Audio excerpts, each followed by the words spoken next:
এই মিম দাঁড়াও। মিম আমার কথাটা তো শুনবে। মিম তোমার কথা বলছিস? এই শোনো না, আমি তো সবকিছুর জন্য তোমার কাছে সরি চাইছি। এই সামান্য একটা ছোট্ট একটা ব্যাপার নিয়ে তোমার এত রিয়েক্ট করার কি আছে? তুমি তো বিয়ের দিন আমার সাথে কত দুষ্টুমি করেছো, আমি কি কিছু বলেছি?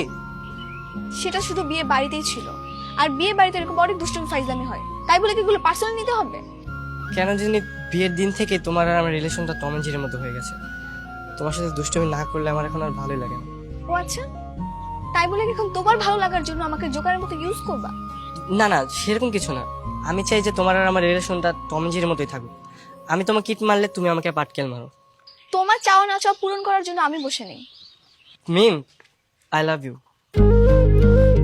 বিয়ের প্রথম দিন থেকে তোমার প্রতি আমার একটা ভালো লাগা তৈরি হয়ে যায়, কিন্তু সেটা যে কখন ভালোবাসায় পরিণত হয় সেটা আমি নিজেও জানি না। মিম, তুমি আমার আশেপাশে না থাকলে সবকিছু কেমন জানি খালি খালি লাগে। আমি সত্যি তোমাকে অনেক ভালোবাসি।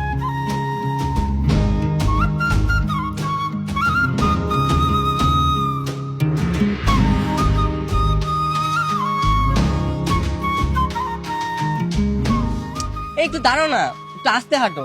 এতগুলো ব্যাগ নিয়ে কি হাঁটা যায়? কথা না বলে চুপচাপ হাঁটো, নাহলে কিন্তু ভাইকে কল দিব। এখানে সবগুলো শপিং তো তোমারই, তাহলে কাজের লোকের মতো আমাকে দিয়ে কেন টানাচ্ছ?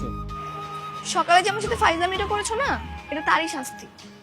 তুমি সকালের কথাটা নিয়ে এখনো রাগ করে আছো? আমি তো তার জন্য তোমাকে সরি বলেছি। আর সকালে যে আরেকটা কথা বলেছিলাম সেটার কিন্তু রিপ্লাই পেলাম না। কি কথা? ওই যে তুমি আমাকে ভালোবাসো কিনা। আই খালি আরে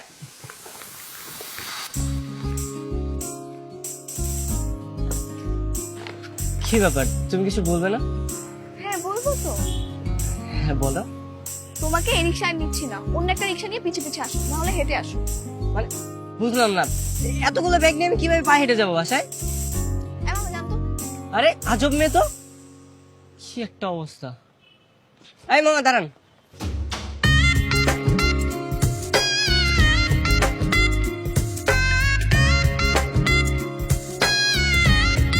মিম দাঁড়াও, তুমি এইভাবে আমাকে ইগনোর করছো কেন? কেন ইগনোর করছি সেটা তুমি খুব ভালো করে জানো। আমি জানি তুমি আমাকে পছন্দ করো, তুমি আমাকে ভালোবাসো, সেটা বললে সমস্যা কি? দেখো, আমি চাই না আমার জন্য আমার বোনের সংসার কোনো ঝামেলা হোক। তুমি তোমার বোনের জন্য তোমার নিজের পছন্দ কিভাবে স্যাক্রিফাইস করবা? আমার এখানে থাকাটা ঠিক হবে না, আমি কালকে চলে যাব।